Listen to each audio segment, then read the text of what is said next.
नमस्कार, अस्सलाम वालेकुम, सत श्री अकाल, जय झूलेलाल। मैं हूं जी प्रेम बटलानी और आप देख रहे हैं हालात हाजरा का प्रोग्राम। हकीकत ये है प्रोग्राम की इब्तदा में आपसे दरख्वास्त है कि जिस किसी साहब ने अब तक हमारे इस चैनल को सब्सक्राइब नहीं किया, बराए मेहरबानी जल्द से जल्द इसको सब्सक्राइब कर दे। नाजरीन, पीटीआई के ख़िलाफ़ फॉरेन फंडिंग केस बोलें या उसको प्रोहिबिटेड फंडिंग केस बोलें, जो कुछ भी था 2014 से इलेक्शन कमीशन ऑफ पाकिस्तान के पास पेंडिंग था। बहर-आखिर आज सुबह अभी थोड़ी देर कबल तकरीबन 11 पाकिस्तानी 10:30 बजे ज़ाहिर हो गया। इलेक्शन कमीशन की जो फाइंडिंग्स हैं, उन्होंने साफ साफ कहा है कि पीटीआई ने या पाकिस्तान तहरीक-ए-इंसाफ ने जो ममनूआ फंडिंग है वो वसूल की। अब उसमें कई ऐसी हैं, ऐसे तो उन्होंने जैसे कहा कि कई ऐसे अकाउंट्स पाए गए हैं, उनके 16 बैंक अकाउंट्स पाए गए जिनमें बहुत सारी रकूमात हैं, जिनके बारे में न तो उन्होंने अपने गोशवारों में उसका ज़िक्र किया था और न कोई जब उनसे कुछ पूछा गया तो उसके लिए कोई खातिर खा जवाब दे सके। यानी उसके बारे में वो नहीं बता सकते कि अगर वो कानूनी रकूमात हैं तो कहाँ से ली, किस से ली। और इसी तरह बकौल ये जो केस का जो रिज़ल्ट आया है, जो वर्डिक्ट आया है, उसमें ये है कि पीटीआई ने जो ममनुआ रकूम है, ममनुआ फंडिंग है, प्रोहिबिटेड फंडिंग है, जिसे पहले फॉरेन फंडिंग कहा जाता था, वो फॉरेन फंडिंग वसूल की हैं।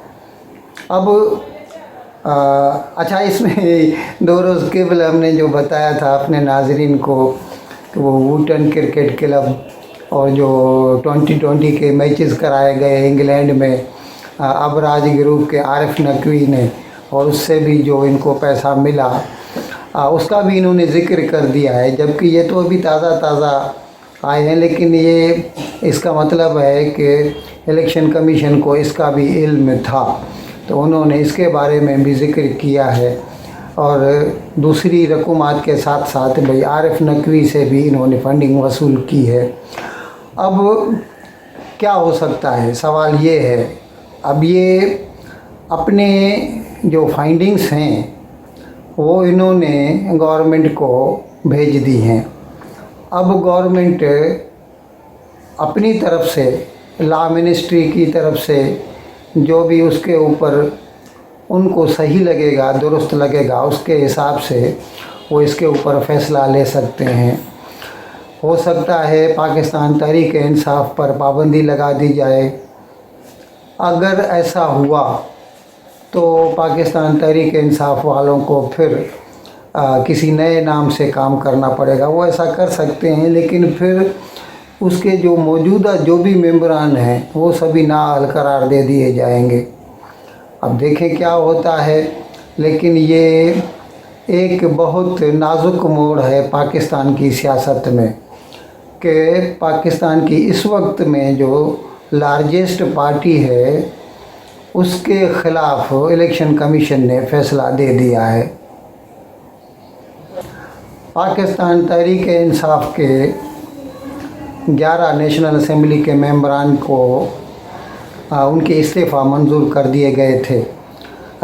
स्पीकर ने उनके जो इस्तीफ़े थे वो रिकमेंड किए थे मंजूर करने के लिए, और उसके बाद उसकी रिकमेंडेशन के मुताबिक इलेक्शन कमीशन ने वो इस्तीफ़े मंजूर कर दिए। लेकिन पीटीआई ने इस्लामाबाद हाई कोर्ट में एक एप्लीकेशन डाल दी है। उनका मौक़िफ़ ये है कि उनके 123 मेंबरान थे नेशनल असम्बली में, और 123 मेंबरान ने ही उन्होंने इस्तीफ़े दे दिए थे जैसे ही इमरान खान की गवर्नमेंट चली गई 9 अप्रैल को। उसके बाद अब उस वक्त जो असद उमर जो थे स्पीकर, उनका कहना है कि हमने तो सारे के सारे मंजूर कर दिए थे, लेकिन वो भेजे नहीं गए थे। फिर अभी नए जो अशरफ परवेज़ आए हैं, उन्होंने सिर्फ 11 मेंबरान के इस्तीफ़े मंजूर करके भेज दिए हैं, और हो सकता है उसके ऊपर ज़मनी इंतखाब भी हो उन 11 सीट्स पर। लेकिन पीटीआई का मौक़िफ़ ये है कि जब सब ने 123 ने इस्तीफ़े दे दिए हैं, तो सारे इस्तीफ़े बैक वक्त क्यों नहीं मंजूर किए जा रहे। नाज़रीन, पाकिस्तान आर्मी का एक हेलीकॉप्टर जो बलूचिस्तान में जो अभी ताज़ा सैलाब आए हैं, उसका जायज़ा लेने के लिए लसबेला से जो उड़ा, तो अभी उसका कोई अता पता नहीं है। लसबेला का जो एयर ट्रैफिक कंट्रोल है, उससे आखिर में उसने जो कांटेक्ट किया, उसके बाद उसका कुछ पता नहीं चल रहा। अब ये जो हेलीकॉप्टर है, इसमें core commander lieutenant general Sarfaraz Ali और ब्रिगेडियर अमजद हनीफ और 10 दूसरे सीनियर अफसरान आर्मी के उसमें मौजूद थे। अब खुदा बेहतर जानता है, हो सकता है किसी हादसे का शिकार हुए हों, हो सकता है कि उन्हें बलूचिस्तान में तो पहले ही मिलिटेंसी उरूज पर है, बलूचिस्तान लिबरेशन आर्मी वगैरह बहुत सरगर्म है। हो सकता है उन्होंने किसी तरह उसको कोई नुकसान पहुंचाया हो या उसको उड़ा दिया हो, खुदा बेहतर जानता है। फ़िलहाल तो वज़ीर आज़म से लेकर एक आम आदमी तक जो पाकिस्तानी है, उनकी हिफाजत के लिए दुआगो हैं, लेकिन फ़िलहाल इसके बारे में यकीन से कुछ कहा नहीं जा सकता। पाकिस्तान में इन्फ्लेशन का भूत जो है इन्फ्लेशन का, वो वापस बोतल में नहीं जा रहा। तकरीबन जनवरी से मई तक 13-14% रहा, महीना मतलब हर महीने जो उसके आदाद व शुमार आते हैं तो 13 और 14 के दरमियान रहता था। लेकिन जून में वो बढ़कर 21.32%, 21.32% हो गया। और अभी जो जुलाई के आदाद व शुमार हैं, उसके हिसाब से वो बढ़कर 24.93%, 24.93%, यानी तकरीबन 25% हो गया। ये तो गवर्नमेंट के आदाद व शुमार हैं।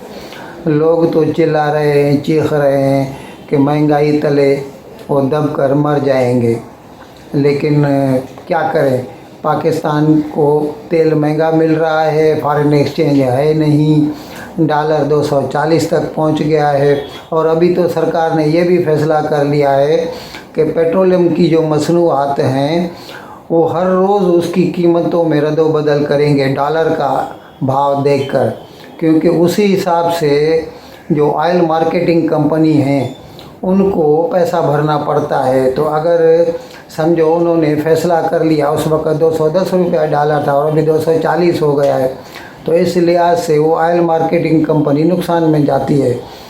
तो अभी पाकिस्तानी सरकार ने इन्फ्लेशन के आदाद व शुमार देखकर और डॉलर की भाव में जो आग लगी हुई है पाकिस्तान में, इन सब चीज़ों को मद्देनज़र रख के ये फ़ैसला किया है कि पाकिस्तान में पेट्रोलियम मसनूआत हैं, उनके दाम ऑन डेली बेसिस बदले जाएंगे।